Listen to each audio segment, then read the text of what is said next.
Oke, selamat malam bersama Mister Sule Kota Malang. Malam ini Mister Sule akan menjelaskan sedikit tips ya bagi penulis buku pemula teman-teman ya. Jadi kalau teman-teman ingin menulis buku dan belum berani gitu ya, kemudian idenya belum muncul, terus memulainya dari mana ya, ya istilahnya gundah gulana lah ya, karena kepingin menerbitkan buku tetapi karena dengan keterbatasan sehingga akhirnya nggak jadi menulis gitu ya, biasanya gitu ya teman-teman ya. Nah ini barangkali tips yang bisa saya bagikan ya kepada teman-teman. Saya awal mula menulis buku itu tahun 2015, itu mencoba. Kemudian 2016 itu saya baru mulai menerbitkan satu buku perdana, yang saat itu bukunya tentang pendidikan integratif berbasis ekomapping. Itu buku perdana saya.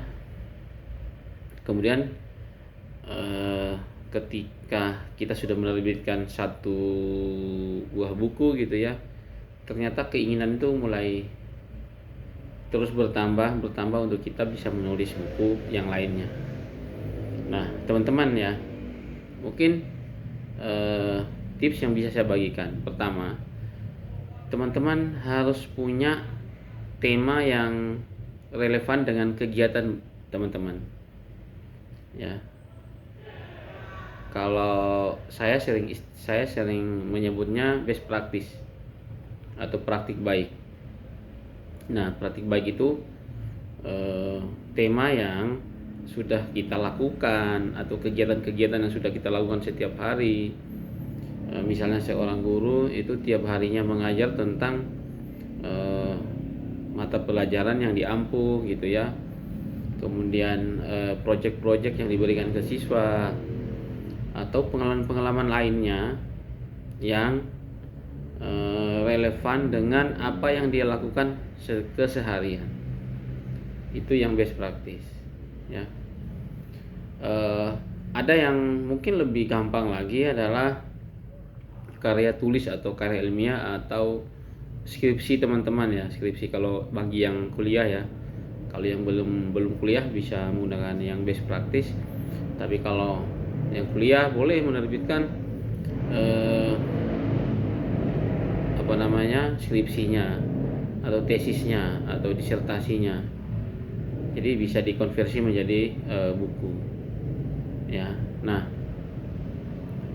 memang ada banyak buku sih ya, mulai dari buku ontologi ya, buku fiksi, non fiksi ya, dan beberapa jenis lainnya. Nah teman-teman mungkin mencoba, kalau saran saya sebagai penulis pemula, kalau bisa menggunakan naskah yang praktik baik atau best practice.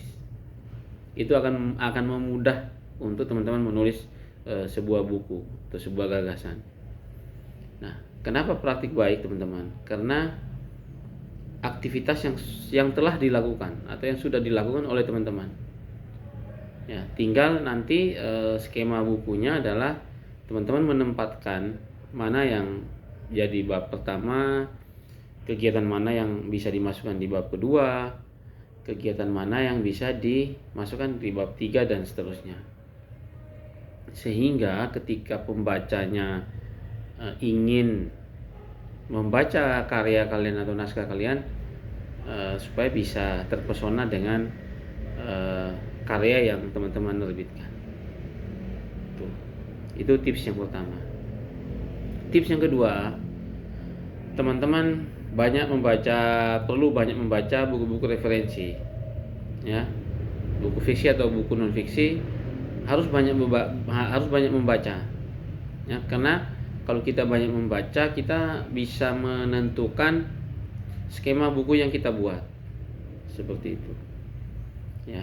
Jadi kita banyak membaca. Misalnya saya saya banyak menulis buku karya-karya tentang lingkungan ya, tentang lingkungan hidup. Misalnya pengelolaan sampah, pendidikan integratif, konservasi air, ya, aksi tanam pohon, kemudian climate change, gitu ya. Itu adalah berangkat dari saya baca buku-buku atau literasi lingkungan, referensi dari buku-buku lingkungan. Kadang saya buka jurnal. Kenapa? Karena gini, literasi sekarang kita tuh nggak perlu ke toko buku, kita tuh nggak perlu ke pasar buku gitu ya. Kalau di Malang tuh terkenalnya pasar buku Wilis gitu. Tetapi kita tinggal buka di Google saja, ke Mbah Google, itu semuanya ada teman-teman. Kita mau baca jurnal apapun temanya, buku apapun temanya, itu di googling saya sudah kita temukan. Nah itu teman-teman bisa baca, ya, baca. Kemudian nanti kalau kita menerbitkan buku best practice kita atau praktik baik kita ada gambaran bahwa oh, aku pengen buku yang skemanya kayak gini, skemanya seperti ini. Nah itu tips kedua teman-teman ya. Tips ketiga, teman-teman harus berani memulainya. Kalau tanpa niat, tanpa keberanian untuk kita memulai menulis, itu sangat sulit teman-teman, sangat sulit. Jangan takut salah, ya, jangan takut salah. Nanti kalaupun naskah yang teman-teman buat gitu ya, itu selalu dibaca kembali. Kira-kira dari sisi mana nih kelemahan kita, dari sisi mana nih. Dan naskah yang sudah kita buat, jangan lupa teman-teman ya, diberikan ke teman terdekat kita untuk dia baca kembali, kemudian minta diberi masukan. Ya, minta diberi masukan. Misalnya, saya menulis buku tentang bank sampah sekolah gitu ya, pedoman praktis kegiatan atau aktivitas bank sampah sekolah ya, yang saya ambil best praktisnya adalah di SMK Negeri 6 Malang. Nah, sebelum saya terbit ya, teman-teman terdekat saya yang banyak saya bergaul ya, baik di SMK 6 maupun teman-teman aktivis lainnya, saya minta mereka baca naskah saya sehingga mereka dapat memberikan masukan. Tuh, Sule ini loh, mungkin bisa ditambahi apa gitu. Oh ini ada tipe-tipe yang masih keliru. Ya, ini ada paragraf yang mungkin masih belum nyambung. Nah, mungkin ada gambar-gambar yang mungkin belum relevan dengan temanya gitu. Jadi kita minta teman-teman kita untuk koreksi seperti itu. Ya, sehingga kita banyak mendapatkan wawasan, kita banyak mendapatkan ide-ide baru yang masuk dari teman-teman kita. Ketika naskah itu kita berikan ke teman kita untuk dicek, untuk diberi masukan. Ya, seperti itu. Kemudian kalau sudah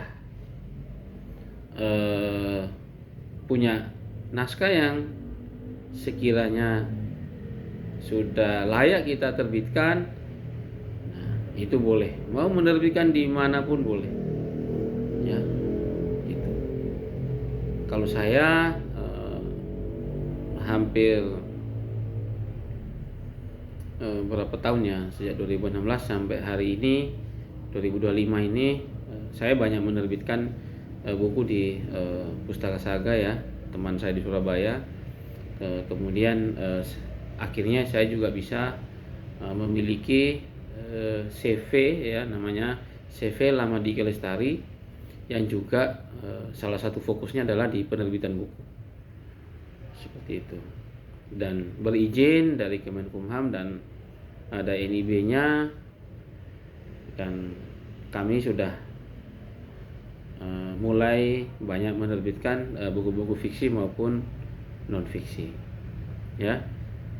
Salah satu yang bisa teman-teman referensi di penerbit CV Lamandika Lestari atau penerbit lainnya boleh, seperti itu teman-teman ya.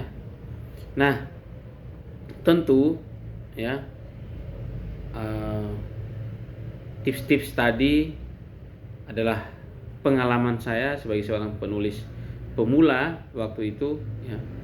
Kemudian sekarang saya sudah menerbitkan lebih dari 30 judul buku ya, baik buku terkait dengan environment ya, lingkungan, kemudian buku-buku best practice lainnya ya, yang mungkin teman-teman sudah banyak melihat di sosial media saya ya, baik di YouTube Mr. Sule maupun di Instagram Mr. Sule.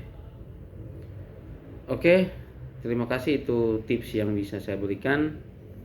Semoga bermanfaat bagi teman-teman yang ingin menulis buku teman-teman, karena buku adalah karya yang tak akan pernah putus sampai kapanpun dan dimanapun kita berada. Bersama Mr. Sule, jangan lupa like, share, dan komen video ini.